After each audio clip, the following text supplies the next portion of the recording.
MBA வரைக்கும் படிச்சிருக்கீங்க, பெங்களூர்ல போயிட்டு ரிசர்ச் அனலிஸ்டா ஒர்க் பண்ணியிருக்காரு அப்படிங்கிறது தான் மிகப்பெரிய விஷயம். இந்த நடுப்புற வந்த மாற்றம் எனக்கு ஆரம்ப கட்ட வாழ்வியல் இப்படி தான் இருந்தது. அதனால தான் எனக்கு இதை பொருந்தி வாழ முடியும். பெங்களூர் போய் ஒரு ஆண்டுலேயே எனக்கு சலிப்பு தட்டிடுச்சு. ஆனால் இப்போ நம்ம இந்த தற்சார்பு வாழ்வியல்னு சொல்லிட்டு நம்ம பொருளாதாரம் இல்லாமல் இந்த வாழ்வியலுக்குள்ள வந்துடக்கூடாது. அப்போ பொருளாதாரம் நமக்கு தேவை, இந்த நிலம் நம்மளுக்கு இல்லை. அப்போ நிலம் வாங்கி எல்லாம் பண்ணும்போது அதே நேரத்தில் என்னோட குடும்பத்தையே தயார்படுத்திட்டு வந்தேன். நிச்சயமா கொஞ்சம் கொஞ்சமா ஒரே நாளில் வந்த மாற்றம் இல்லை. 15 ஆண்டுகள் எடுத்துக்கிட்டு. அப்ப அந்த 15 ஆண்டுகள் என்ன பண்ணீங்க?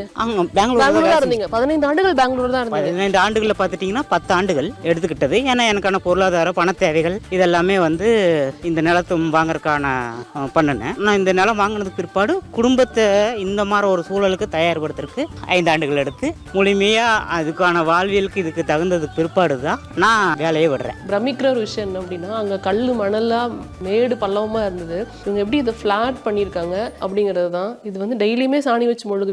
சாணி வந்து வாரத்துக்கு ஒரு முறை போட்டு இது பண்ணுவோம். இது இருக்கிற மண்ணை எடுத்து அப்படியே மட்டப்படுத்தி நாங்கள் வந்து கீழே வந்து சிமெண்ட் ஃப்ளோரிங்லாம் அதுவும் கிடையாது. சிமெண்ட் ஃப்ளோரிங் மண்ணு முழுக்க மண்ணு தான். மண்ணு தான். அது மாதிரி இந்த சுவர் எழுப்புனதெல்லாம் எல்லாமே மண்ணுதாங்க. மண்ணுதான். உங்க மனைவியும் அதை ஒத்துக்கணும் இல்லையா? ஆமா ஆமா. அது எப்படி இப்ப அப்பா அம்மா ஒத்துக்க வைக்கிறதுங்கிறது வேற, மனைவியை ஒத்துக்க வைக்கிறதுங்கிறது அதை விட வேற. அதுவும் இல்லாம நகர வாழ்க்கைக்கு பழக்கப்பட்டிருப்பீங்க ரெண்டு பேருமே. அப்படிங்கிறப்ப அவங்க எப்படி இதுக்கு ஒத்துக்கிட்டாங்க? அவங்கள பாத்தீங்கன்னா இப்ப நான் நிலம் வாங்கி இந்த மாதிரி ஒரு அமைப்பு ஏற்படுத்தினதுக்கு பிற்பாடு தான் அவங்களை கல்யாணம் பண்றேன். அப்புறம் இவங்களை அங்கேயும் அந்த வாழ்க்கையும் காட்டுறேன், இந்த வாழ்க்கையும் காட்டுறேன். ஏன்னா நான் இவங்களை கட்டாயப்படுத்தல. உங்களுக்கு எது பொருத்தமா இருக்குது அது. அவங்க ஒரு வாரமே தங்கல அங்க பெங்களூர்ல. அவங்களுக்கு இந்த வாழ்க்கையே போதுமானது அப்படின்ட்டு இங்கே வந்துட்டு. இந்த காலத்துல வந்துட்டு ஆள் பாதி ஆடை பாதிங்கிற ஒரு விஷயம் தான். இது வந்து யாராலையும் தவறு சொல்ல முடியாது, மனிதனுடைய யதார்த்தமான ஒரு விஷயமா மாறிடுச்சு. அப்படிங்கிறப்ப இப்ப நீங்க வந்து MBA பட்டதாரின்னு எங்களுக்கு தெரியும், நிறைய பேர் அப்படி இருக்க மாட்டாங்க இல்லையா? இப்ப நம்மள பாக்குறவங்க வந்துட்டு ஒரு MBA பட்டதாரியா நம்மள பார்க்க மாட்டாங்க. நீங்க இவ்வளவு படிச்சிருக்கீங்கிறது உங்களை பார்க்கும் போது யாருக்கும் தெரியாது. இந்த மாதிரி ஒரு விஷயம் இருக்கும்ல, அதை நீங்க எப்படி வந்து அக்செப்ட் பண்ணிக்கிட்டீங்க?